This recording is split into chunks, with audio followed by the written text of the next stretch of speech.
সুপ্রিয় দর্শক মন্ডলী, আসসালামু আলাইকুম ওয়া রাহমাতুল্লাহি ওয়া বারাকাতুহু। এখন এই মুহূর্তে সময় ফেসবুক, ইউটিউব বা অনলাইনে যেখান থেকে আমার এই ভিডিওটা ফলো করছেন সবাইকে জানাচ্ছি সাদর সম্ভাষণ।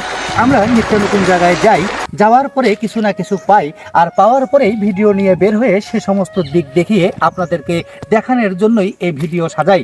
আসলে আজকে সাজ নিয়ে কথা হবে, আর এ কথা হচ্ছে গর্জনতলী কক্সবাজার জেলায়। আসলে গর্জনতলী কক্সবাজার জেলায় এসে আপনাদের ভালোবেসে এই ভিডিওটা ধারণ করছি, আর ধারণ করেই আপনাদের সামনে উত্থাপন করার চেষ্টা করছি।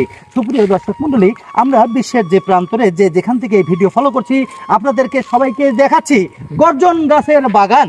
আসলে গর্জন গাছের বাগান এখানে যেমন সাজে সাজে, ভাজে ভাজে এবং নিত্য নতুন কাজে কাজে নয়, বরঞ্চ অকাজেও যেন হয়।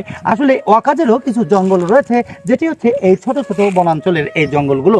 কারণ যেখানে ছোট মোটো জঙ্গল থাকে সেখানেই ভয়ভীতি বেশি থাকে, কারণ ওখানেই পোকামাকড়ের রাস্তানা বেশি করায়। আসলে আমি বলতে চাচ্ছি, যেমন আমার হাতের ডান পাশে এবং একটি গর্জন গাছ রয়েছে, আর এই গর্জন গাছ দেখানোর পরেই বাগানটি আপনাদের দেখানোর জন্যই আমরা এবার সেই ধারাবাহিকতার পর্বটি সাজিয়েছি। দেখুন সেই গর্জন গাছগুলো। বন্ধুরা, এখানে গর্জন গাছ সহ বেড়ে উঠেছে ভিন্ন প্রজাতির গাছ।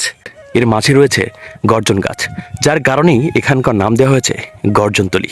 এবং এই গর্জনতলী পাহাড়ে এসে আমরা ভিন্ন ভিন্ন প্রজাতির গাছ সহ এই গর্জন গাছগুলোকে দেখে গাছগুলো আমরা জানতে পেরেছি যে এই গাছগুলোর বয়স প্রায় 400-500 বছর। এত বছর যাবৎ একটা গাছের হায়াত, যেটা মানুষেরও কখনো হয় না। প্রিয় দর্শক, এখন আমরা চলে যাব ভাইরাল হানি সংকেত স্যারের কাছে। সুপ্রিয় দর্শক মণ্ডলী, দেখলেন এই গর্জন গাছের বাগানটি, আর আমরা এই বাগান আপনাদের দেখাতে পেরে নিজেকে উৎফুল্ল এবং আনন্দ প্রকাশ করছি। আর সেই সঙ্গে জানাচ্ছি, আপনারা যেখানে থাকেন না কেন, ঘর থেকে যখন আসবেন আর আসার পরে অবশ্যই কিছু না কিছু রাখবেন।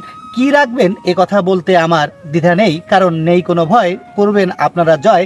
যদি পকেটে থাকে টাকা, তাহলে এই সমস্ত গর্জন গাছের তল হবে না কখনো ফাঁকা, কারণ গর্জন গাছের তলে এলে টাকার প্রয়োজন হয় বলে আপনারা আসেন না অনেকেই। আমরা বলতে চাচ্ছি, টাকা নিন বেশি করে, গর্জন গাছের তলে আপনারা সদা সর্বদাই আসবেন, আর এই গর্জন গাছ নিয়ে আপনারা কথা বলবেন, আর এই গর্জন গাছের স্মৃতি আপনারা সংরক্ষণ করে রাখবেন। এই গর্জন তলিতে আমরা দেখতে পেরেছি একটি ছেলে অনেকক্ষণ পরে তিনি ভয়ে ভয়ে বা কি বলে, আমরা তার কাছে এবার চলে যাব এবং তার কাছে কিছু কথা আমরা শুনবো। চাচু, আসসালামু আলাইকুম ওয়া রাহমাতুল্লাহ। চাচু, আমরা দেখতে পেলাম যে এই গর্জন গাছের ফাঁকে ফাঁকে আপনি চলে যাচ্ছেন, আর এখানে আপনার কোনো ভয় লাগছে না, কারণ এখানে আপনি কি কখনো কোনো পশু পাখিকে ওপেন ফিল্ডে দেখেছেন? হ্যাঁ, দেখেছি। আপনি কি দেখেছেন? এই ধরেন বড় বড় হাতি দেখছি, শিয়াল, এইসব ধরনের পশু পাখি কোনো দেখছি। পোকামাকড় দেখেছেন? না, সাপ ধরনের কিছু দেখিনি, এমনি হাতি দেখছি, হাতি দেখছি। সুপ্রিয় দর্শক মণ্ডলী, ইনি দেখেছে হাতি। আমার নেই এখানে কোনো সাথী, যার কারণে এখন আমি এ কথা কার কাছে রাখি, আর এ রাখার শেষ দিয়ে আমার কথার জয় দিয়ে আমরা এবার লাস্ট পর্যায়ে এসে পড়েছি, কথাও শেষ করেছি এবং গর্জন গাছের এই বাগান থেকে বিদায় নেওয়ার জন্য আমরা চেষ্টা করছি। ধন্যবাদ আপনাদের সকলকে। পরবর্তীতে আবার আমরা ভিডিও নিয়ে আপনাদের সামনে আসবো, এসে কথা বলবো। ধন্যবাদ সকলকে।